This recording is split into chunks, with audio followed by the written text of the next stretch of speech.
હા હા. ચલો, નમસ્કાર નમસ્કાર નમસ્કાર વિદ્યાર્થી મિત્રો, આપ સૌનું હાર્દિક સ્વાગત છે આજના લાઈવ લેક્ચરની અંદર, A1 બેચની અંદર. આજે આપણે ચેપ્ટર નંબર 6 બજાર એનું રિવિઝન કરવાના છીએ, એના મુખ્ય મુખ્ય મુદ્દાઓ એની ખાસ જાણકારી આપણે મેળવવાના છીએ. માર્કેટમાં આપ સૌનું સ્વાગત છે. યસ, આજે આપણે બજાર ભણવાના છીએ, પણ બજારની જ ભણવાના, બજારનું ભણવાના છીએ આપણે. એટલે સરસ મજાનો લેક્ચર આજનો આપણો રહેવાનો છે. આપ સૌને વિનંતી છે કે કૃપયા શાંતિ જાળવી રાખજો, અને હું પણ કૃપયા શાંતિ જાળવી નહીં રાખું, કારણ કે હું શાંતિ જાળવી તો પછી બોલશે કોણ, અને બોલશે નહીં કોઈ તો ભણાવશે કોણ, અને ભણાવશે નહીં કોઈ તો આખું ચેપ્ટર પૂરું કેમ થશે, અને પૂરું નહીં થાય તો આગળ વધશે શા માટે. એટલા માટે તમે મૂંગા રહેજો, મેં બોલીશ, હે ને? ચાલો, ઉપર જોવો ને સર, લ્યો. ઓકે, હાલો, ઉપર તો જોવાનું જ છે. હાલો, તો ભાઈ હવે આજે હું ઉપર એટલા માટે નહીં જોતો, કારણ કે ઉપર જોઉં તો તમારો ઓલો આમ બગડી જાય કે સાહેબ આપણી સામું જોવે છે કે ઉપર સામું જોવે. એટલે હું કેમેરામાં આંખ મિલા કે ભાઈ બે મેં આપકો દેખુંગા, ઠીક હે? ચલો, ડન. એટલે સૌથી પહેલા વાત કરીએ છઠ્ઠા ચેપ્ટર બજારની. હવે એની અંદર ખાસ બરાબર ને, વેર ઇઝ ગોન પ્રસ્તાવના. હા, બજારનો અર્થ આપણે જોઈ લઈએ કે કોઈ પર્ટિક્યુલર ક્ષેત્રને કે જગ્યાને બજાર ન કહેવાય. દર્શાવવા વસ્તુ સેવા ખરીદ વેચાણના હેતુથી ખરીદનાર અને વેચનાર એકબીજાના પ્રત્યક્ષ કે પરોક્ષ સંપર્કમાં આવે એ વ્યવસ્થાને આપણે શું કહીએ છીએ? બજાર કહીએ છીએ. પ્રોફેસર સેમ્યુઅલ્સન નામના વ્યક્તિ છે, અને એમણે બહુ સરસ મજાની વ્યાખ્યા આપી છે કે બજાર એટલે કે એવી કાર્યપ્રણાલી કામ કરવાની વ્યવસ્થા કે જ્યાં ખરીદનાર અને વેચનાર વસ્તુ કે સેવાની કિંમત અને જથ્થાને નક્કી કરવાના હેતુથી એકબીજાના સંપર્કમાં આવે છે. તો અહીંયા વાત એમ છે કે સાદી ભાષામાં બંને વ્યાખ્યાનો કોમન મતલબ એ થાય છે કે એવી કોઈ કામ કરવાની વ્યવસ્થા જ્યાં ખરીદનાર ને વેચનાર બંને હોય. શું લેવા બંને હોય? તો કે વસ્તુ સેવાની કિંમત નક્કી કરવા, અને કિંમતે કેટલા જથ્થાનું ખરીદ વેચાણ થશે એ નક્કી કરવાના હેતુથી એકબીજાને એ લોકો સંપર્કમાં આવે. અને જે સંપર્કમાં આવે એને શું કહેવાય છે? પ્રોફેસર સેમ્યુઅલ્સન કહેવાય. ઓકે, પ્રોફેસર સેમ્યુઅલ્સન સોરી અને બજાર કહેવાય. સેમ્યુઅલ્સન તો ન કહેવાય, એને તો વ્યાખ્યા આપી છે. નામ લીધા વગર વ્યાખ્યા લખી શકો. ઓકે, હાલો, તો સંપર્કમાં આવે એને બજાર કહેવાય.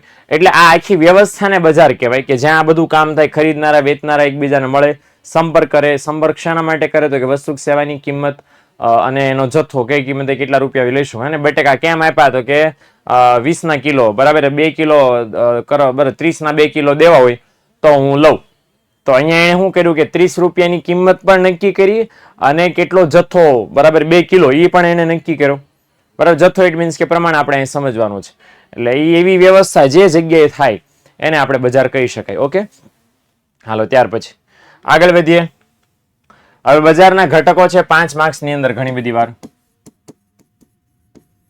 હોય છે, આ વસ્તુનું ધ્યાન રાખજો. બજારના ઘટકો કેટલા છે? 5. સૌથી પહેલું છે ખરીદનાર વેચનાર, બીજું છે વસ્તુ સેવા, ત્રીજું સંપર્ક, ચોથું છે ત્યાર પછી છે કિંમત, અને 5મું છે બજારની સ્થિતિ અંગેની જાણકારી. હવે સંપર્ક જે છે એમાં 2 વસ્તુ છે, ટેલી શોપિંગ અને ઓનલાઈન શોપિંગ. હવે આ વસ્તુ ખાસ ધ્યાન રાખો. પહેલું છે ખરીદનાર ને વેચનાર. વોટ ઇઝ ખરીદનાર કે વેચનાર? તો ખરીદનાર અને વેચનારનો સાદો સીધો મતલબ એવો છે કે બજારમાં 2 પક્ષકારો અનિવાર્ય છે, ખરીદનાર ને વેચનાર. ખરીદનાર છે માંગ દ્વારા પોતાની જરૂરિયાતો સંતોષે છે, જેને આપણે ગ્રાહક કહીએ છીએ. વેચનાર વેપારી છે, વસ્તુ બનાવીને અને વેચીને પોતાનો નફો મેળવે છે. એટલે બજાર એવી જ જગ્યાને કહેવાય જ્યાં ખરીદનાર અને વેચનાર બંને આવશ્યક છે, કારણ કે વસ્તુ સેવાનો વિનિમય કરવા માટે આ ખરીદી અને વેચાણ થવું ખાસમ ખાસ જરૂરી છે. હવે જો ખરીદી કે વેચાણ ન થાય તો પરિણામ શું આવે? તો પરિણામ એ આવે કે સમાજમાં, દેશમાં વિનિમય જ ન થાય. માત્ર ખરીદનારા કે માત્ર વેચનારાથી બજાર ન ચાલે. ખરીદનારા વેચનારા બંને હોવા આવશ્યક છે. સામે પક્ષે બીજું છે વસ્તુ કે સેવાઓ. આ વસ્તુ સેવાઓ શું? કે બજારમાં વિનિમય થઈ શકે એના માટે વસ્તુ સેવા ઉપલબ્ધ હોવી જોઈએ. કેમ? કારણ કે ગ્રાહક જ્યારે કોઈ વસ્તુની માંગ કરે છે, પોતાની જરૂરિયાત સંતોષવા માટે માંગ કરે છે. આ વસ્તુ સેવા જ નહીં હોય તો વિનિમય શેનો થશે? ખરીદ વેચાણ શેનું થશે? બરાબર ને? અને ગ્રાહક હંમેશા એવું એક સંયોજન પસંદ કરે છે જેમાં 2 વસ્તુ ભેગી કરીને મહત્તમ સંતોષ મળે. અને આવું કરવા માટે ગ્રાહકને બજારમાં વસ્તુઓ દેખાવી જોઈએ. બજારમાં વસ્તુઓ દેખાય એટલે પરિણામ એ આવે કે કામ થાય. ઓકે, ચોંટે છે. હું જરાક વાત કરો, બરાબર? ચોંટે છે, અને આઈ એમ વેરી શ્યોર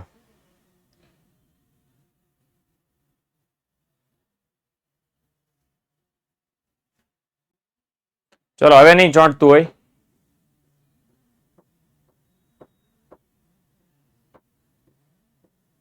હાલો હાલો હાલો,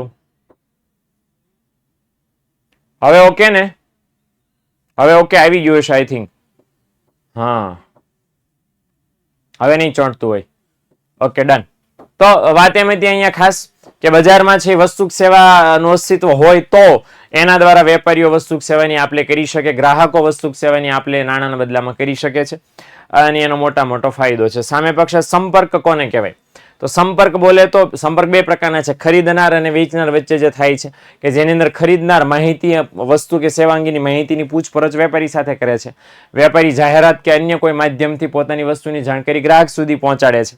આના સંપર્ક છે. સંપર્ક વર્તમાન સમયમાં બે રીતે સૌથી વધારે ઝડપી થઈ રહ્યા છે. એમ તો સંપર્ક બે છે, પ્રત્યક્ષ સંપર્ક અને પરોક્ષ સંપર્ક. પ્રત્યક્ષ સંપર્ક એટલે શું કે રૂબરૂ માં વાતચીત થાય, દેટ ઇઝ પ્રત્યક્ષ સંપર્ક. પરોક્ષ સંપર્કમાં બે છે, ટેલી શોપિંગ અને ઓનલાઈન શોપિંગ. ટેલી શોપિંગ એટલે શું? ટેલિફોન કે ટેલિવિઝનના માધ્યમથી વસ્તુનું ખરીદ વેચાણ થાય તો ટેલી શોપિંગ એને કહેવામાં આવે છે.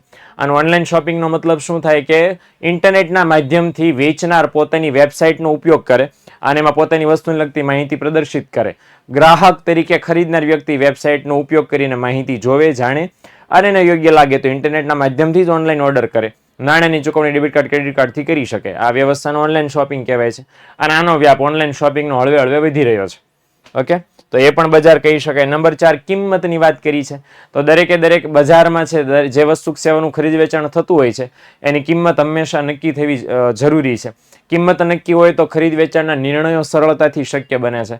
આપણે પાઠ ભણ્યા ને ત્યારે એવું બધું જોતા હતા કે ભાઈ તમે દુકાને જઈને ઉભા રહ્યો ને દુકાને જેને એમ કીધું કિલો ખાંડ આપો ને દુકાનદારે કિલો ખાંડ જોઈ દીધી ને પછી તમે એવું કીધું કે કેટલા રૂપિયા ભાવ, તો દુકાનવાળો કે આપવા હોય એટલા, બરાબર. એટલે પછી આપણે મેં એમ કીધું હતું કે તમે જેટલા આપવા હોય એટલા આપો, હું તો તાળી આપીને વહી આવું, હે ને. તો આ વસ્તુ થાય ને. એટલે કહેવાનો મતલબ શું છે કે આવી રીતે નક્કી નથી તો લપ થાય, ધડ થાય. તમે એમ કહો તાળી છે નહીં, કિલો ખાંડ આપી છે, કંઈક તો આપો રૂપિયા બદલામાં.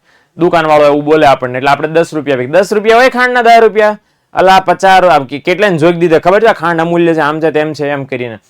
એટલે એ બધું કરીને પછી એની એક્ઝેક્ટ કિંમત, એની કરતા કિંમત કહી દેતો ભાઈ. એટલે કિંમત નક્કી હોવી જરૂરી છે જેથી સરળતાથી તમે છે એ વસ્તુ સેવાની ખરીદી કરી શકો. કિંમત છે માંગ અને પુરવઠો એ બે પરિબળોના આધારે નક્કી થાય છે. માંગ નક્કી કરે છે ગ્રાહક, પુરવઠો છે એ વેપારી લાવે છે અને બંને પરિબળના આધારે બજારમાં છે કિંમત નક્કી થાય છે. છેલ્લું અને 5મું ત્યાર પછીનું છે બજાર સ્થિતિ અંગેની જાણકારી. તો ગ્રાહકને વેચનાર અંગેની, વેચનારને ગ્રાહક અંગેની જાણકારી, પ્રાથમિક જાણકારી હોવી જોઈએ. પ્રાથમિક જાણકારી એટલા માટે હોવી જોઈએ કારણ કે પ્રાથમિક જાણકારી હોય તો ગ્રાહકની આવક, વસ્તુની કિંમત, હરીફાઈ, સરકારના નિયમો, આજુબાજુની પરિસ્થિતિ આનું એ લોકો અવલોકન કરી શકે, નિરીક્ષણ કરી શકશે અને એના આધારે પોતાનું કામ કરી શકે, ખરીદી કે વેચાણ કરી શકે.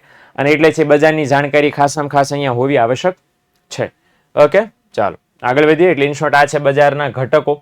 બજારના ઘટકો છે આ 5 બજારના ઘટકો છે જેને ધ્યાનમાં રાખીને આપણે છે એ બજારની સ્થિતિ છે નક્કી કરતા હોઈએ છીએ. ઓકે, ચાલો. બજારના ઘટકો અને બજારના લક્ષણો ડિટેલમાં સમજાવ્યા છે પણ અત્યારે મેં ઓલરેડી તમને સમજાવી દીધા છે એટલે ઇસકો મેં અપન ભગારિયા હઈ. ઓકે, આટલી સ્પીડમાં આપણું વાંચવાનું કામ પૂરું થઈ જતું હોત તો કેવી મોજ આવે તે. ભગવાન આપણને એવી શક્તિ આપી હોત કે સાહેબ તમે આમ સ્લાઇડ ફેરવો મગજમાં છપાતા જાય, બરાબર ને. તો હું જીપીએસસી ને યુપીએસસી નો આમ જો ધમધમાઈ નાખે આમ ભાઈ તો સ્લાઇડ ફેરી સ્લાઇડ, બરાબર ને. રોબોટ 2.0 નહીં, રોબોટ 2.0 નહીં, ખાલી રોબોટ.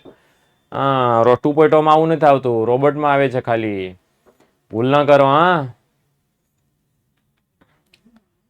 હાલો, બજારનું વર્ગીકરણ. તો બજારનું વર્ગીકરણ મીન્સ કે બજારના પ્રકારો કેટલા છે આ ચાર્ટ દોરેલો અને ફરીવાર ભાઈ બહેનો તમારી સામે હાજર છે. સ્થાનાંતરિત બજાર, જથ્થાધારિત બજાર અને હરીફ 3 પ્રકારો છે મેઇન. એમાં સૌથી 4 પ્રકારો છે. સૌથી પહેલા સ્થાનાંતરિત બજારમાં સ્થાનિક બજાર કોને કહેવાય? સ્થાનિક બજાર કે જ્યાં વસ્તુનું ઉત્પાદન થતું હોય ત્યાં જ એનું વેચાણ થતું હોય કેવું બજાર કહેવાય? સ્થાનિક બજાર કહેવાય. કુંભારના માટીના ઘડાનું બજાર, શાકભાજીનું બજાર, ફરસાણનું બજાર, એ કેવું બજાર કહેવાય? સ્થાનિક બજાર કહેવાય. બીજું છે પ્રાદેશિક બજાર, જે આના કરતા મોટું હોય. અને પ્રાદેશિક બજાર કોને કહેવાય? પ્રાદેશિક બજાર ઇટ મીન્સ કે કોઈ એવી વસ્તુ કે જેનું ખરીદ વેચાણ ચોક્કસ પ્રદેશ પૂરતું થતું હોય. ઓકે, તો એ બજારને પ્રાદેશિક બજાર કહેવાય. દાખલા તરીકે સુરતની ઘારીનું બજાર, ગુજરાતના પુસ્તક, ગુજરાતી ભાષાના પુસ્તકોનું બજાર, ભાઈઓ બહેનો, આ બજારને કેવા બજાર કહેવામાં આવે છે? પ્રાદેશિક બજાર કહેવામાં આવે છે. ત્યાર પછી એના કરતા મોટું બજાર છે રાષ્ટ્રીય બજાર. એટલે એવું બજાર કે જેમાં વસ્તુ સેવાનું ખરીદ વેચાણ સમગ્ર દેશની અંદર થતું હોય. તો સમગ્ર દેશમાં જે વસ્તુનું ખરીદ વેચાણ થતું હોય અને કેવું કહેવાય રાષ્ટ્રીય બજાર. બાય ધ વે રાષ્ટ્રીય બજાર કઈ કઈ વસ્તુઓના બજારને રાષ્ટ્રીય બજાર કહેવાય? તો હિન્દી ભાષાના પુસ્તકોનું બજાર, સાડીઓનું બજાર, હિન્દી ભાષાની ફિલ્મોનું બજાર, યસ અમૂલ આપણે જે વાત કરી હતી અમૂલ પ્રોડક્ટ્સ એનું બજાર, તો એને તમે રાષ્ટ્રીય બજાર કહી શકો છો. અને ત્યાર પછી છે આંતરરાષ્ટ્રીય બજાર. તો what is this fafda and dish? આંતરરાષ્ટ્રીય બજાર. તો આંતરરાષ્ટ્રીય બજાર ઇટ મીન્સ કે એવું બજાર કે જેમાં વસ્તુ સેવાનું ખરીદ વેચાણ સમગ્ર વિશ્વમાં બધા દેશોની અંદર થતું હોય, જોવા મળતું હોય. તો આંતરરાષ્ટ્રીય બજાર છે. ઠંડા પીણાનું બજાર, કપડાનું બજાર, મોબાઈલ ફોન સ્માર્ટફોનનું બજાર, રેફ્રિજરેટરનું બજાર, ટીવીનું બજાર વગેરે વગેરેના બજાર. તો એ બજારને આંતરરાષ્ટ્રીય બજાર કહેવાય છે. ઓકે, હાલો ત્યાર પછી આપણે જોઈએ છીએ ભાઈ બહેનો જથ્થા આધારિત બજાર. જથ્થા આધારિત બજારના ઓનલી 2 પાર્ટ છે. એક તો છે જથ્થાબંધ બજાર અને બીજું છે છૂટક બજાર. જથ્થાબંધ બજાર કોને કહેવાય? કે જ્યાં વસ્તુ સેવાનું ખરીદ વેચાણ ખૂબ મોટા જથ્થામાં થતું હોય એને કહેવાય જથ્થાબંધ બજાર. ઓકે, ઉત્પાદક છે એ પોતાની વસ્તુ સેવા છે એની મોટા જથ્થામાં વેચાણ કોને કરે? જથ્થાબંધ વેપારી. અને જથ્થાબંધ વેપારી નાના નાના નાના જથ્થામાં કોને વેચાણ કરે? છૂટક વેપારીને વેચાણ કરે છે. ઓકે, તો અનાજનું બજાર, અનાજની ગુણીઓનું બજાર એ કેવું બજાર છે? જથ્થાબંધ બજાર છે. આ પણ વસ્તુ ખાસ ધ્યાનમાં રાખવા જેવી કે જથ્થાબંધ બજારમાં ઉત્પાદક અને છૂટક વેપારીને જોડતી કડી કોણ છે? જથ્થાબંધ વેપારી. ઓકે, ચોંટે છે તમે મૂવ થાવ છો ત્યારે અને મારે ફૂલ નેટ છે. ચોંટે છે તો હવે હું મૂવ જ નહીં થાવ, હું આઈને ઉભો રહીશ. ઓકે બટ હું આઈને ઉભો રહીશ, હું નહીં હલીશ જ નહીં, હું હલું તો ચોંટે ને. ઓકે, તો છૂટક બજાર. છૂટક બજાર હવે હલવું એ અઘરું ને પાછું, કારણ કે પાછળ વાળું મેઇન છે. તો છૂટક બજાર કોને કહેવાય? છૂટક બજાર એટલે એવું બજાર કે જ્યાં વસ્તુ સેવાનું ખરીદ વેચાણ બરાબર ને ગ્રાહકોની જરૂરિયાત મુજબ થતું હોય, બહુ નાના પાયે ખરીદ વેચાણ થતું હોય એને છૂટક બજાર કહેવામાં આવે છે. બીજી વસ્તુ ખાસ એ મિત્રો સમજવાની કે છૂટક બજારમાં છે જથ્થાબંધ વેપારી છૂટક વેપારીને છૂટક વેપારીને ગ્રાહકની જરૂરિયાત અનુસાર વસ્તુ બજારમાં વેચે છે. હવે અહીંયા છે ગ્રાહક અને જથ્થાબંધ વેપારી બંનેને જોડતી કડી કોણ છે? છૂટક વેપારી છે. હે ને? ઓકે, ક્લિયર થઈ ગયું? હવે હું જરાક બરાબર હું પોઝિશન અહીંના રાખો એટલે ચોંટવા બોંટવાનું કામ કઈ થાય નહીં. અને આ બાજુ છે હરીફાઈ આધારિત બજાર. તો ભાઈ હરીફાઈ આધારિતના 2 પ્રકારો છે. ઓકે, કયા 2 પ્રકારો છે? તો કે પૂર્ણ હરીફાઈ અને અપૂર્ણ હરીફાઈ વાળું બજાર. વળી પાછું અપૂર્ણ હરીફાઈ વાળું બજાર છે એ વળી પાછા 2 પ્રકારના, આમ તો 2 નહીં 3 પ્રકારના છે. ઇજારોયુક્ત હરીફાઈ અને અલ્પહસ્તક ઇજારો. હે ને? તો આ આપણે ડિટેલમાં ખાસ સમજ. ઓલરેડી આ બધા મેં તમને સમજાવી દીધા. 1 2 3 4 આ 4 મારે તમને સમજાવવાના છે વિથ લક્ષણ. है ने? तो इधर हमेरे को वड़ गया है, फिर से हमेरे को रोबोट की याद आ रही है कि बराबर ने. चलो आम तो फास्ट દેખાડી દઉં છું, જોઈ લેજો ભાઈ બહેનો. જો આ બધું આવી ગયું છે હે ને, આ ફ્લેશ મેમરી તમને ખબર હોય તો આવું આપણે ખબર છે આવું કરતા હતા હે ને. જેનો રંગ લીલો થાય એનો આપણે વારો પડે. ઓટોમેટિક છપાઈ ગયું બધું. શાબાશ દીકરાઓ, મોજ કરા દી. હાલો ત્યારે મોજ કરીએ. પૂર્ણ હરીફાઈ ભાઈ લીલો કલર થયો છે ને. શ્રીમતી જોન રોબિન્સને એવું કીધું હતું કે જે વસ્તુની માંગ સંપૂર્ણ મૂલ્ય સાપેક્ષ હોય એ વસ્તુઓના બજારને શું કહેવાય છે? પૂર્ણ હરીફાઈ વાળો બજાર. એટલે પૂર્ણ હરીફાઈ ત્યાં અસ્તિત્વ ધરાવે છે જે ઉત્પાદકની વસ્તુની માંગ કેવી હોય છે? સંપૂર્ણ મૂલ્ય સાપેક્ષ.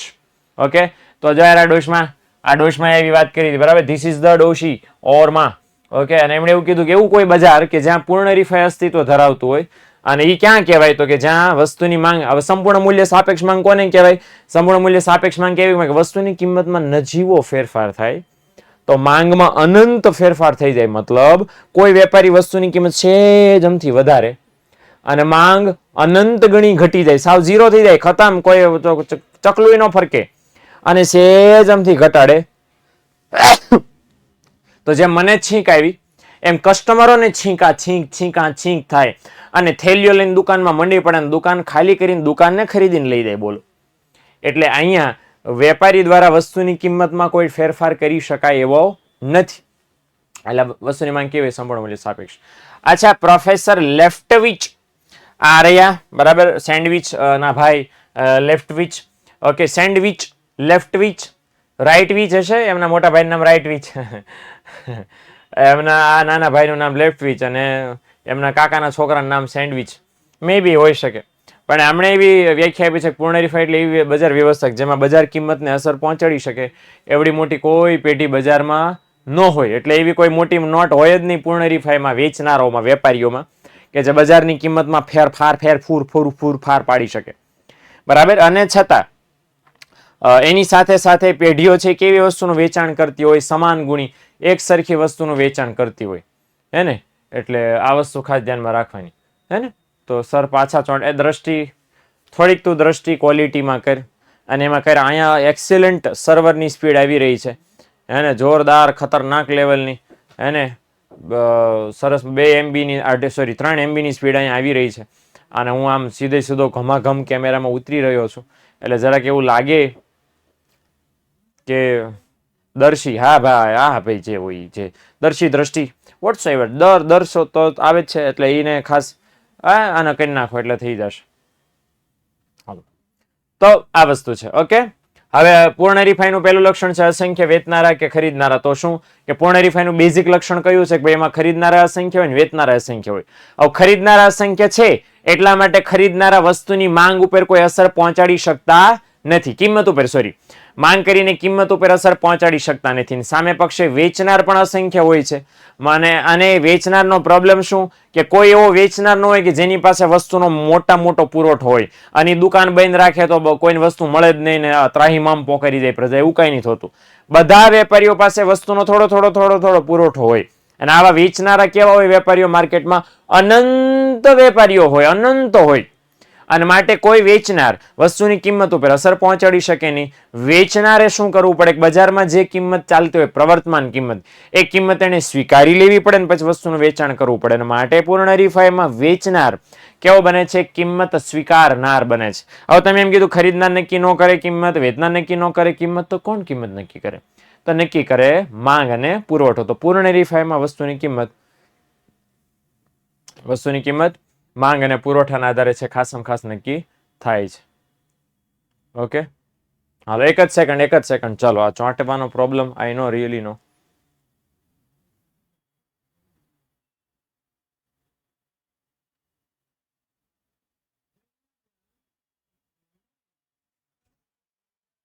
ઓકે, હવે નહીં ચોંટે.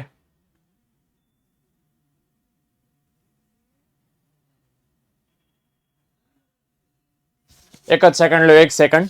હું જરાક ટેકનિકલ ટીમને વાત કરી લઉં. આજે 4 મિનિટે આ ચોંટે છે, એ જરાક ન ચોંટે એવું કંઈક કરી આપે. ઓકે, ચાલો 1 જ મિનિટ.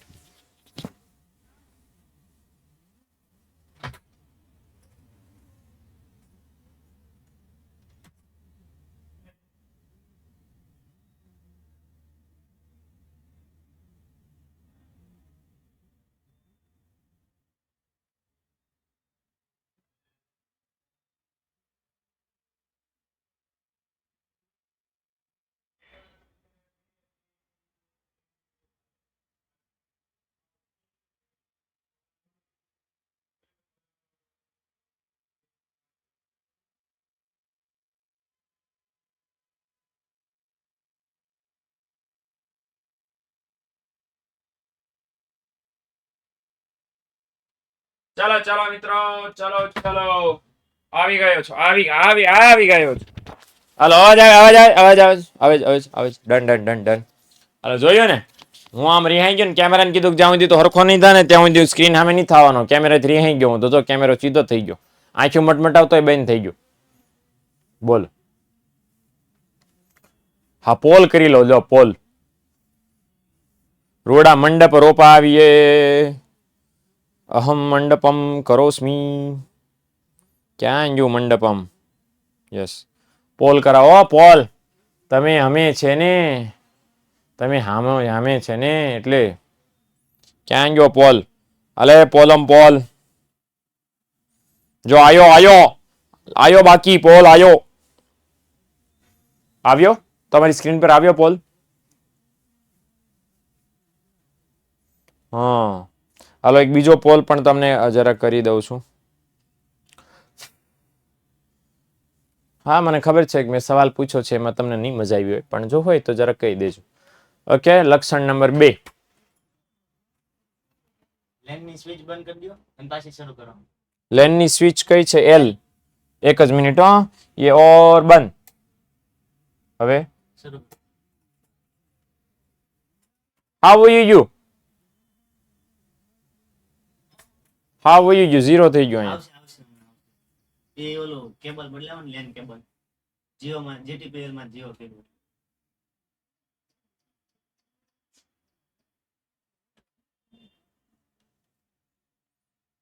હાલો થઈ ગયો ડન. હા ઓકે ચાલો કનેક્શન રીસેટ કરતા હતા.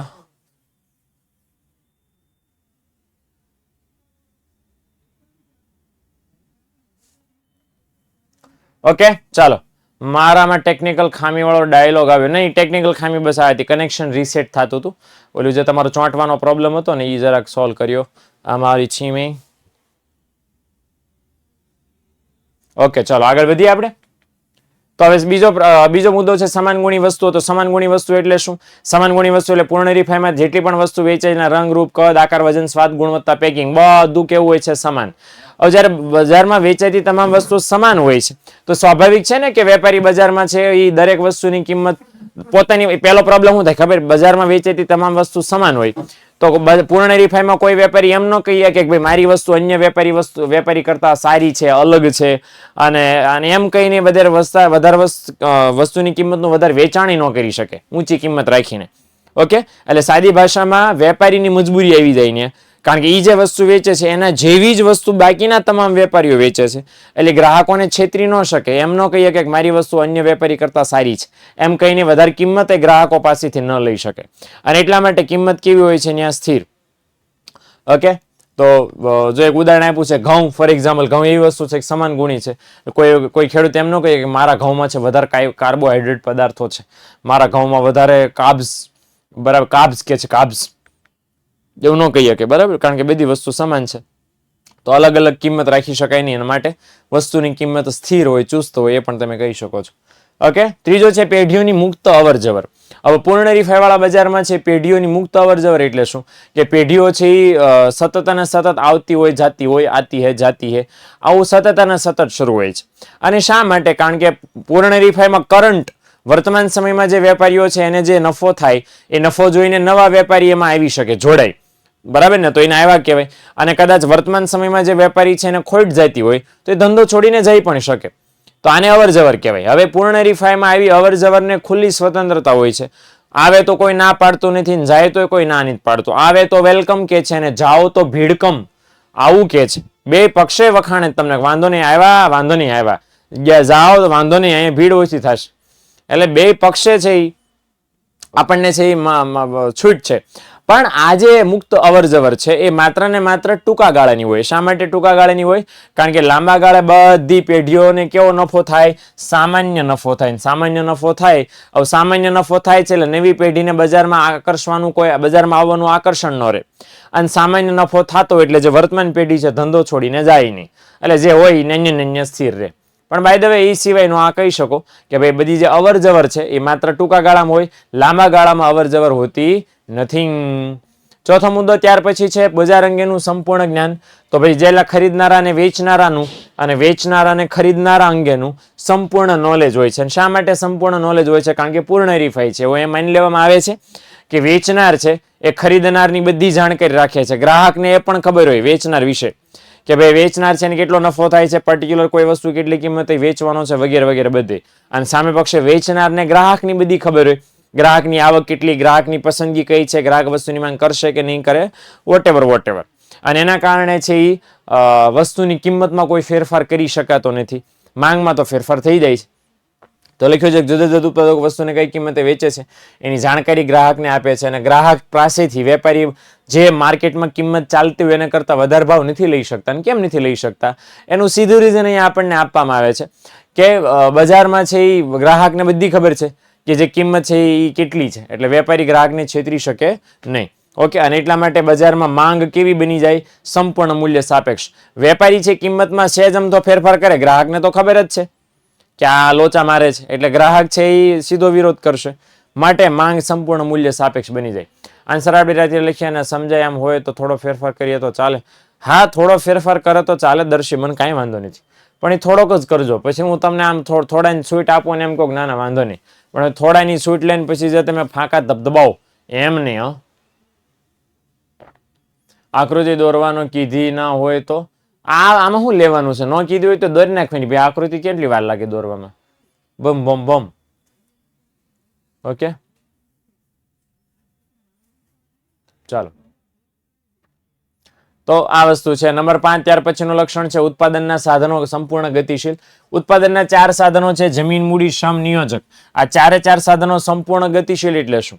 સંપૂર્ણ ગતિશીલ બોલે તો એ 4 સાધનોને પૂરેપૂરો વપરાશ કરી શકાતો હોય કોઈ પણ કાર્ય માટે. પછી ગતિશીલતા ભૌગોલિક હોય અને સામાજિક ગતિશીલતા, આર્થિક ગતિશીલતા કોઈ પણ હોઈ શકે.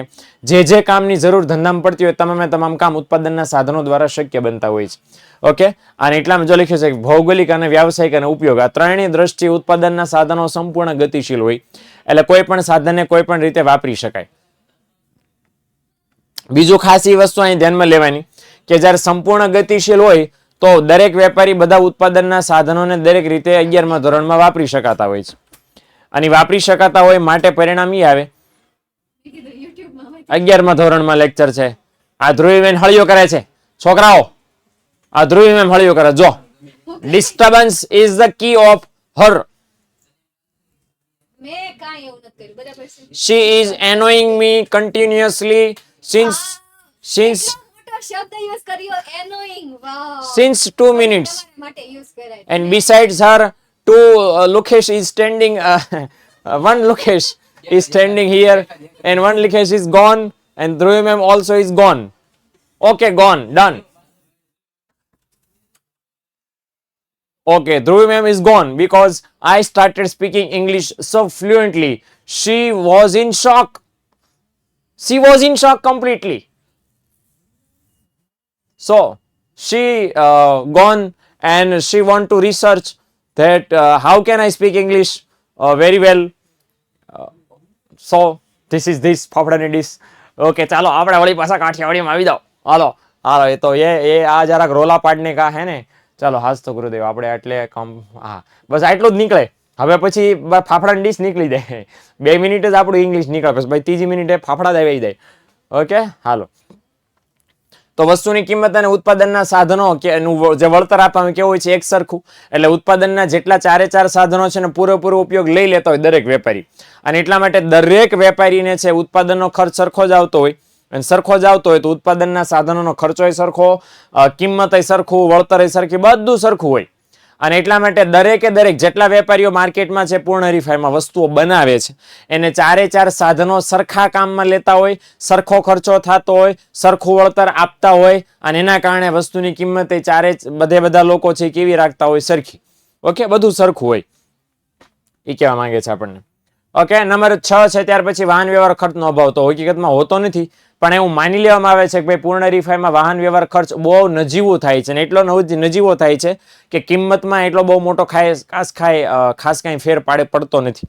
અને એવું માનીને કે ભાઈ કિંમત એટલે કોઈ થતો નથી નજીવો, પણ એવું માની લેવામાં આવે છે કે પૂર્ણ હરીફાઈમાં વાહન વ્યવહાર ખર્ચ બહુ ઓછો, એટલો બધો નજીવો થાય છે કે કિંમતમાં કાંઈ ખાસ ફેર પડતો નથી. એ માટે વાહન વ્યવહાર શૂન્ય ખર્ચ છે એવું સ્વીકારી લેવામાં આવે છે. શૂન્ય હોતો નથી પણ શૂન્ય છે એવું માની લેવામાં આવે છે. હવે 0.001% તો એ તો કોણ માને. ઓકે, ચાલો. હવે કોણ લીલું થયું? તો ઈજારાને લીલું કરીએ આપણે. ઈજારાની વ્યાખ્યા આપી છે. ઈજારાની વ્યાખ્યા આપતા પહેલા કીધું છે અંગ્રેજીમાં મોનોપોલી કહેવાય છે. ગ્રીક ભાષાનો શબ્દ છે. ગ્રીક ભાષાનો શબ્દ મોનોપોલી 2 ભાષાઓ પરથી 2 શબ્દો પરથી ઉતર્યો છે, મોનોસ અને પોલેન. મોનોસનો મતલબ થાય એક અને પોલેનનો મતલબ થાય વેચનાર. અને મોનોપોલી 2 ભેગું કરો, ભજીયા બનાવો, ભાવે બનાવો તો એનો મતલબ થાય એક વેચનારનું બજાર. હવે એની વ્યાખ્યા આપી છે સરસ મજાની વ્યક્તિ પ્રોફેસર ચેમ્બરમાં બેઠા લીન થઈ ગયેલા માણસ. અને ચેમ્બર લીન વ્યક્તિ આપી છે વ્યાખ્યા ભાઈ બહેનો, જેમણે કીધું છે વસ્તુના પુરવઠા પર કોઈ એક પેઢીનો અંકુશ હોય. બરાબર, એ સ્થિતિને શું કહેવાય? ફુગાવો. એટલે આખા માર્કેટમાં જેટલી વસ્તુ હોય એ માત્ર એક જ જણા પાસે હોય, એ વેચે તો તમને મળે. એ જો દુકાન બંધ કરી દીધી એટલે ખતરનાક લેવલનું કામ, સમજી લ્યો કે તમારી પાસે વસ્તુ આવવાની નથી. એટલે ગરજ અહીંયા કોની છે? વેપારીની નહીં, ग्राहक ની ગરજ છે. ગ્રાહક એમ કે અલ્લાહ કે નામ पे दे दे बाबा, भगवान के नाम पे दे दे बाबा, दे दे बाबा. દુકાન વાળો ખુલ્લો હોય તો આપે ને, મફત में कुछ देगा नहीं. સમજી જાઓ હે ને. તો આ પેલું ઈજારામાં છે હે ને. અહીંયા રાજા કોણ છે? KGF નો રોકીભાઈ કોણ છે? અહીંયા વેચનાર. યસ, ઉધાર નહીં જ માંગવાનું. હાલે આસિફા કે ઉધાર, હેલા બેટા ઉધાર નહીં જ માંગવાનું, પૈસા દઈને માંગવાનું છે. પણ તો દુકાન ખુલ્લી હોય ત્યારે તમને મળે ને. એ દુકાન જ બંધ છે. રોકીભાઈ આરામ કરે છે, રોકીભાઈને વેચવાનું મન નહીં થતું.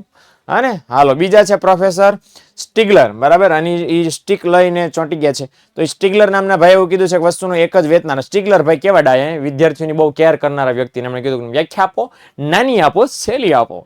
તો એમણે કીધું છે કે વસ્તુનો એક જ વેચનાર, એની શું કહેવાય, ઇજારદાર. ખતમ થઈ ગઈ વાત. ઓકે, એટલે ઇન શોર્ટ સાદી ભાષામાં એવું બજાર કે જ્યાં વસ્તુનો એક જ બનાવનાર અને વેચનાર હોય, એ બજારને યુ કેન સે ઇજારો. તો એના ધેર આર સો મેની લક્ષણ. તો પેલું લક્ષણ છે એક જ ઉત્પાદક કે વેચનાર ને અસંખ્ય ખરીદનાર. તો ભાઈ ખરીદનાર અસંખ્ય હોય એટલે એ લોકો વસ્તુની કિંમત ઉપર કઈ અસર પાડી શકતા નહીં, પણ વેચનાર એક જ હોય છે અને બજારની તમામ વસ્તુઓના પુરવઠા પર સંપૂર્ણ કાબુ ધરાવે છે. એ ધારે તો વસ્તુ વેચાય, ધારે તો વસ્તુ ન વેચાય, હે ને. તો એ ઇજારદાર છે. હવે ઇજારદાર છે, બરાબર ને, જોઈ લો ભાઈ બનો, શાહરુખ ખાન ની જેમ આમ હાથ કરીને આમ રહી ગયો છે, બરાબર. એ આવું ઇજારદાર કરી શકે કારણ કે બધા પાવર થેનોસ ની જેમ છે, આમ ચપટી વગાડે એટલે બધા ગ્રાહકો દોડતા દોડતા કુકુ કુકુ કુ વાળું વાળું વાળું નથી કરતા. આપણે સાંજે ડિનર લઈએ અને પછી કૂતરાઓને આપણે ડિનર માટે ઇન્વાઇટ કરીએ, વધેલા ડિનરનું. અને જ્યારે વધેલા ડિનર માટે કૂતરાને ઇન્વાઇટ કરીએ તો શું કહે છે, વાળું વાળું વાળું વાળું. એમ આ ઇજારદાર વેપારી આમ કરીને કહે, લો લો, આવો આવો આવો આવો આવો, અને કસ્ટમર્સ બધા ભાગ્યા ભાગ્યા, હા જો દુકાન ખુલી ખુલી, આવી દો આવી દો. એટલે એની પાસે બજારમાં વસ્તુના પુરવઠા પર કાબુ છે, આવડી મોટી શક્તિ એની પાસે છે. એટલે પુરવઠાના કાબુનો ઉપયોગ કરીને વસ્તુની કિંમત એ નક્કી કરે છે અને માટે એને શું કહેવાય છે, કિંમત નક્કી કરનાર કહેવાય છે. શું કહેવાય છે, કિંમત નક્કી કરનાર કહેવાય છે. Price maker you can say also, હે ને. તો કિંમત નક્કી કરનાર તમે કહી શકો છો. ખાસ વસ્તુનું એ ધ્યાન રાખજો કે આગળ હવે ખરીદનારા બિચારી પોપટ પાર્ટી અસંખ્ય છે એટલે કિંમતમાં કાંઈ ફેરફાર પડી શકે ન. ઓકે, સંપૂર્ણ કાબુ ધરાવે છે બજાર. મીન્સ સંપૂર્ણ કાબુ એટલે માર્કેટમાં જેટલો પુરવઠો છે એ ભાઈ એકલાના હાથમાં છે, બરાબર. એ ઇજારદાર એવું કહે છે અપુની જ ભગવાને. એટલે જેટલી પણ બજારમાં છે વસ્તુઓ છે એ એક જ જણા પાસે છે, એને સંપૂર્ણ કાબુ કહેવાય, હે ને. ઓકે, તો ખરીદનારા કઈ ફેર પાડી શકતા નથી બિચારા. નજીકની અવેજી વસ્તુના અભાવની વાત કરી લઈએ આપણે, તો ઇજારો ધરાવનાર જે વસ્તુનું ઉત્પાદન કરે એની અવેજીમાં વાપરી શકાય એ વસ્તુ માર્કેટમાં મળતી નથી ને આમ અવેજી વસ્તુનો અભાવ ઇજારનું લક્ષણ છે. હકીકતમાં એવું કહેવા માંગે છે કે જે ઇજારદાર વેપારી બજારમાં વસ્તુ સેવા વેચતો હોય એની અવેજી વસ્તુ બજારમાં ક્યાંય વેચાતી હોતી નથી. એટલે ગ્રાહકોએ ફરજિયાતપણે ઇજારદાર પાસે જ વસ્તુ લેવા જવું પડે. ઇજારદાર ગમે એટલી કિંમતે વેચે, ખરીદે, કાંઈ પણ કરે, એને કોઈ પણ ભોગે ક્યાં ધ્યાન રાખવું પડે, માત્ર ને માત્ર છે એ ઇજારદાર પાસે, બરાબર. એટલે જે વસ્તુ દાખલા તરીકે ઇજારદાર છે ચા વેચે છે, કોફી માર્કેટમાં ક્યાંય મળતી હોય નહીં, બરાબર ને. સાકર વેચતો હોય તો ખાંડ ક્યાંય મળતી હોય નહીં, હે ને. તો એ વસ્તુ છે. એટલે ક્લિયર થઈ ગયું. એટલે ઇજારદાર છે જે વેચે છે એની અવેજી વસ્તુ માર્કેટમાં ક્યાંય ન હોય. ઓકે, અને એના કારણે ગ્રાહકોએ શું કરવું પડે, તાત્કાલિક ત્યાંથી જ વસ્તુ લેવી પડે. સર આપનો ફેસ બગડે છે બહુ જ, શું કરવું, તમે કીધું તે બધું કરી થોડા ટાઈમના ચોંટે છે. સર મારો ફેસ બગડે છે, ટેન્શન, મારો અવાજ नहीं बगड़तो ने. तो बस अगर हमेरे का आवाज ओके है तो फेस का क्या लेने का, हमारा अपन फेयर एंड लवली नहीं ચોપડતા है ने. શકલ હારી નો હાલ છે, અવાજ હારો હોવો જોઈએ. હા, આઈ નો.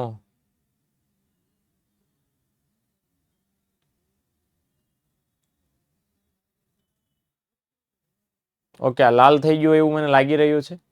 ફેર and Lovely you can say also, yes, done. હાલો તો આગળ વધીએ વળી પાછો નંબર 3, નવી પેઢીઓના પ્રવેશ ઉપર અંકુશ. તો આ એક એવું બજાર છે કે જેમાં વેચનાર એક જ હોય અને એ વેચનારનો અસામાન્ય નફો જોઈને કોઈ બીજા વેપારીઓને એવું મન થાય કે આપણની આ ભગવાનના ભાગમાં ભાગ પડાવવા આપણે ચાલો ઘૂસીએ. આપણે આ શાહરુખ ખાનની જેમ આમ હાથ આમ કરીને આમ ઊભો છે એની આપણે ભાગ પડાવવા જઈએ તો ઓલો ઇજારદાર ઘૂસવા દે ના રે ના, આવા દે નો આવા દે ને. એટલે ઇજારદાર વેપારી નવા વેપારીને બજારમાં ઘૂસવા દેતો નથી. મતલબ નવી પેઢીના પ્રવેશ ઉપર અંકુશ હોય છે અને અંકુશ હોય છે એનું પરિણામ શું આવે કે નવી પેઢી બજારમાં આવે નહીં. અને જો આવવા દે તો ઇજારો ખતમ થઈ જાય ને. ઇજારો પછી રે ઓલા જે સામાન્ય નફો મળતો હોય એ ન મળે. અને એટલા માટે નવી પેઢીના બજાર ઉપર અને કઈ રીતે અંકુશ મારે ગમે એમ કરીને સામ દામ દંડ ભેદ ધાક ધમકી કાયદા સમજણ કાંઈ પણ કરે એ કરીને છે મનાવી રૂસાવીને ગમે એમ કરીને ઇજારદાર નવી પેઢીને કાકા કિરણ ના જાઓ એમ ગમે એમ કરે, ગમે એમ કરીને છે નવી પેઢીને બજારમાં ઘૂસવા દે નહીં. કારણ કે ઘૂસવા દે, પ્રવેશવા દે તો ઇજારો ખતમ થઈ જાય. હે ને? હાલો આગળ વાત કરીએ ત્યાર પછી. નંબર 4, કિંમત અથવા તો વેચાણ ઉપર કાબુ. ઓકે, ઉભય પક્ષી ઇજારો એટલે શું? ઉભય પક્ષી ઇજારો બેટા આપણે નથી ભણવામાં આવતો. ઉભય પક્ષી ઇજારો તમે કામચલાઉ ઇજારા જેવું નામ આપી શકો. અને કામચલાઉ ઇજારો એટલે ચોક્કસ સમય માટે જેને જોવા મળે ઉભય પક્ષી ઇજારો. સિનેમા થિયેટરમાં જે ઇજારો જોવા મળે ને ઉભય પક્ષી ઇજારો કહેવાય. તમે સિનેમા થિયેટરમાં પિક્ચર જોવા ગયા અને ત્યાં તમને ધાણી ખાવાનું મન થયું. ધાણી it means popcorn. Do you know? Popcorn. કોર્નને પોપ કરે એટલે થઈ ગયું પોપકોર્ન, આપણી ધાણી સાદી ભાષામાં. ત્યાં જાઓ તો 300 રૂપિયાની ડબલું. આવી 300 રૂપિયા ઘરે જઈને ધાણી બનાવો તો આખી સોસાયટી કે વેચો તોય વધે. પણ ન્યાય 300 રૂપિયાની ડબલું લે. કેમ કે ત્યાં તમારે સસ્તી બીજી કોઈ ધાણી મળતી નથી. તો એ ધીમે જેટલો ટાઈમ તમે થિયેટરમાં રહેશો એને જે ભાવ નક્કી કર્યો. બાકી થિયેટરની બહાર નીકળો 30 રૂપિયા મળે છે ને આવડા બરાબર ને. અંદર જાઓ તો એ 30 રૂપિયા વાળી 300 રૂપિયામાં વેચે છે. સમજાય છે મારી વાત? તો એ જે એટલા સમય પૂરતો ઇજારો છે ને ઉભય પક્ષી ઇજારો કહેવાય. રાતે 12 વાગે ટ્રેનમાંથી ઉતરા, ટ્રેનના સ્ટેશનથી તમારું ઘર છે 10 કિલોમીટર છે. તમે રિક્ષા કરી, દિવસે રિક્ષાવાળો 10 કિલોમીટરના એ 10 રૂપિયા લે કે 100 રૂપિયા લેતો હોય મે બી, અથવા તો 50 રૂપિયા લેતો હોય. રાતે હું કે 500 રૂપિયા થાય. તો બીજી કોઈ રિક્ષા નહીં થાય, તમે 500 રૂપિયામાં આપશો. તો એ રાત માટે ઉભય પક્ષી એટલે ચોક્કસ સમયગાળા માટે. પણ એ તમારે ભણવામાં નહીં થતો એટલે ખોટી માથાકૂટ કરીને યાદ નહીં રાખતા. કિંમત અથવા વેચાણ ઉપર કાબુની જરાક વાત કરી લે. તો ઇજારદાર વેપારી છે એ બરાબર ને, એ તો ઇજારદાર છે, આમ સર્વશક્તિમાન છે, થેનોસ છે. પણ થેનોસને છીંકવું તો આવે જ ને, થેનોસને ઝાડા તો થાય જ, થેનોસને દોડવું તો પડે. થેનોસ ટકલો હતો, એની ખામી તો હોય જ, ઓલરેડી ગેરંટી છે. થેનોસના મમ્મી ઢીપતા હશે, મોર બોલાવતા હશે, થેનોસના મમ્મીને દેખાડે નહીં બાઈક, ઢીબી નાખતા હશે. વિચાર કરો કેટલો ટીપો હશે, વાળ નહોતા રહ્યા એને. તો કિંમત અથવા તો વેચાણ ઉપર કાબુની વાત કરીએ. સેમ એવું આ ઇજારદારનું છે. ઇજારદાર એમ કે હું મારી મનપસંદ કિંમત નક્કી કરું અને મનપસંદ કિંમતે હાઈએસ્ટ લેવલનું વેચાણ કરવું પોસિબલ નથી. એ એમ કે હું કિંમત ઊંચી રાખું ને વેચાણ વધારે કરી લઉં, પોસિબલ નથી. કારણ કે ગ્રાહકોની લિમિટ છે ને વાપરવાની. એ ઊંચી કિંમત વધારવા જાય તો વેચાણ ઘટે. બંધ ન થાય કારણ કે ગ્રાહકો લેવું જ પડશે, પણ ગ્રાહકો વપરાશ ઘટાડી નાખે અને માટે વેચાણ ઘટે. એટલે જો ઇજારદારની ઈચ્છા હોય કે મારે વેચાણ વધારવું છે તો એની કિંમત ઘટાડવી પડે તો વેચાણ વધી જાય. અને જો ઇજારદારની ઈચ્છા હોય કે મારે ઊંચી કિંમતે વેચાણ કરવું છે તો એને વેચાણ ઘટાડાનો સામનો કરવો પડે. અને આમ એમ કહી શકો કે ઇજારદાર કિંમત ઊંચી રાખીને વધારે વેચાણ લઈ શકે નહીં. અને માટે એવું પણ કહી શકો કે ઇજારદાર કિંમત અને વેચાણ રૂપી બંને ઘોડા પર તાબડક બરાબર એક સાથે કાબુ મેળવી શકે નહીં. એકમાત્ર અજય દેવગણ એને જ આવડે છે કે એક બે ઘોડા ઉપર એક પગ રાખી અને રાણા બરાબર સનોપ સરદાર કરીને કટકટ હાલ્યો જાય. બાકી કોઈની ત્રેવડ નથી, હે ને? તો ધીસ ઇઝ ઇટ. ઓકે, તો 2 માર્ક્સમાં પૂછાય છે આ કોટેશન. આટલું લખવાનું થશે, 1 2 3 બરાબર ને. આ 3 મુદ્દા ઉપરના ખાસ લખવાના થશે, હે ને? હાલો આગળ વાત કરીએ ત્યાર પછી અસામાન્ય નફો. અસામાન્ય નફો તો શું છે કે ઇજારાવાળા બજારમાં વેચનાર પેઢીને અસામાન્ય નફો થાય છે. Y this કોલાવેરીડી? કારણ કે અહીંયા એની સિવાય કોઈ બીજું વેચનાર હોતું નથી. એટલે બજારના તમામ ગ્રાહકોનો લાભ એ એક જ વેપારીને મળે. બીજો પણ એ ફાયદો થાય કે હરીફાઈનો અભાવ હોય એટલે મનપસંદ કિંમત નક્કી કરીને લાંબા ગાળા સુધી વસ્તુ કે સેવા ઉપર ઊંચો નફો મેળવી શકે છે. અને જે ઊંચો નફો લાંબા સમય સુધી મેળવે એના કારણે એને શું થાય છે? નફો. એટલે એને કઈ રીતે નફો કરી શકે? તો કે એને જે એને વસ્તુ બનાવવામાં જે સરેરાશ ખર્ચ થતો હોય એના કરતાં ઊંચી કિંમત રાખે અને પછી માર્કેટમાં વસ્તુ વેચા કરે. તો જ્યાં સુધી હરીફાઈ ન થાય ત્યાં સુધી છે બજારમાં વસ્તુનું વેચાણ કર્યા કરે છે. ઓકે, હાલો નંબર 6, કિંમત ભેદભાવ. હવે કિંમત ભેદભાવ શું છે? તો કિંમત ભેદભાવ એટલે બજારમાં વેપારી છે એના ઇજારાનો લાભ લઈ એક જ વસ્તુની અલગ અલગ કિંમત, જુદી જુદી કિંમત ગ્રાહક પાસેથી વસૂલ કરે. એને શું કહેવાય? કિંમત ભેદભાવ. વસ્તુ એક જ છે પણ દાખલા કે તમે બાહુબલી જોવા ગયા તો એક ગોલ્ડ હોય, સિલ્વર હોય, બરાબર ને, પ્લેટિનમ હોય, બાલ્કની હોય, એ બધી હોય, ભાવમાં તફાવત હોય. સિનેમાથી બરાબર પછી આ કોઈ વોટર પાર્કની અંદર ગયા, ઉનાળામાં એની સિઝન આવશે તો બચ્ચા પાર્ટી માટે અલગ ભાવ હોય, યુવાનો માટે અલગ ભાવ, મારા તમારા માટે અલગ ભાવ હોય, વૃદ્ધો માટે અલગ ભાવ હોય. તો આને કહેવાય કિંમત ભેદભાવ કે વસ્તુ કે સેવા એક જ પણ અલગ અલગ ગ્રાહક પાસેથી અલગ અલગ કિંમત. અને વસૂલ કરી શકે ઇજારદાર કારણ કે એનો ઇજારો છે ને, એની સિવાય કોઈ વેચવાવાળું છે જ નહીં અને એટલા માટે કિંમત નક્કી કરી શકે. ઓકે, ક્લિયર થઈ ગયું? અભિષેક, આપણે પર્સનલ પસંદગીઓ નથી પૂછી, હા દીકરા? ઓકે, તો આ જે ઓલરેડી મેં તમને આ પિક્ચર દેખાડ્યું બરાબર, તો આ છે ફીઝ વાળું ફોટો છે કે પેશન્ટ કે આ દવાખાનાનું છે કે ભાઈ એક નવો દર્દી આવ્યો હોય તો આટલા રૂપિયા, જૂનો દર્દીના કેસના એટલા છે, ટેસ્ટિંગ કરાવવાના એટલા છે, વગેરે વગેરે. ઓકે, તો અલગ અલગ ભાવ લે ઇન શોર્ટ. એને જો આયરા વોટર પાર્કના ભાવ બચ્ચા પાર્ટીને 490, બરાબર ને, પછી મોટા મોટાને 790, સિનિયર ભાભા પાર્ટીને 290. ઓકે, અલગ અલગ ભાવ છે એસએલ વર્લ્ડ ને વોટર કિંગડમ ને ફિંગડમ ને વગેરે વગેરે. ઓકે, ચાલો. ત્યાર પછી નંબર 7 છેલ્લું કારણ, અને એ છે પેઢીએજ ઉદ્યોગ. તો પેઢીએજ ઉદ્યોગ એટલે શું? તો પેઢી એટલે ઉત્પાદન કરતો એક સ્વતંત્ર એકમ, જ્યારે ઉદ્યોગ એટલે સમાન ગુણી વસ્તુનું ઉત્પાદન કરતી પેઢીઓનો સમૂહ. તો અહીંયા શું આમ કહેવામાં છે, બે વ્યાખ્યા આપવામાં આવી છે કે પેઢી કોને કહેવાય કે ચોક્કસ વસ્તુ બને. દાખલા આ રિમોટ છે, રિમોટ બનાવતી પેઢીને શું, રિમોટ બનાવતું એકમ છે, કંપની છે, એને શું કહેવાય ઇકોનોમિક્સમાં? પેઢી. અને ભારત દેશમાં જેટલી એવી કંપનીઓ કે જે રિમોટ બનાવે છે, તમામ કંપનીઓનો સમૂહ, એને શું કહેવાય? ઉદ્યોગ. દાખલા તરીકે માઇક છે, માઇક રોડ નામની કંપની છે, રોડ ઓસ્ટ્રેલિયન કંપની છે, પણ માની લો કે રોડ છે, બરાબર, એને શું કહેવાય? પેઢી.